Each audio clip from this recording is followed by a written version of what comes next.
Harkifuni kam jirtu kabajamtu tortoota GMN irraa oduuwwan gaggabaaboo guyyaa kanaaf qabannee dhiyaanne isinitti himaa oduu isinitti himuun kan isin waliin turu ani Lubee Girmaati.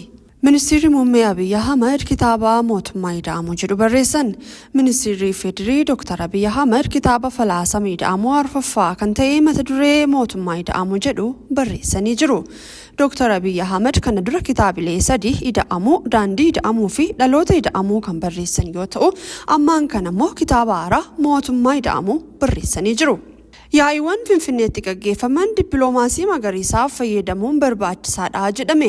Yaa'iiwwan idil-addunyaa fi aardii magaalaa Finfinneetti gaggeeffaman dippiloomaasii magariisaaf fayyadamuun barbaachisaa ta'uu hayyoonni hariiroo idil-addunyaa himanii jiru. Yaa'iin lammaffaa eegumsa naannoo Afrikaa Itiyoophiyaan keessummeessitu muuxannoo ashaaraa magariisaa kan itti qooddu ta'uu hayyoon hariiroo idil-addunyaa fi dippiloomaasii Piroofeesar Birook Haayiloon ibsanii jiru. Dhaabbileen barnoota olaanoon gara ergama kennameefitti ni seenu jedhame.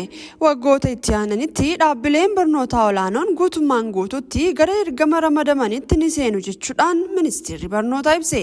Ministeerri deetaan ministeera barnootaa Dr. Korraa Xooshinee Faanaa Miidiyaa Koorporeeshinitti akka himanitti dhaabbilee barnoota olaanoo bara darbeerraa eegalee damee hojii waliigalaa fi qorannoo itti ramadamanitti seenanii jiru jedhame. Oduu biyya alaatiin US namoota wal'aansaaf Gaazaa irraa imalaniif viizaa kennuu dhaabde.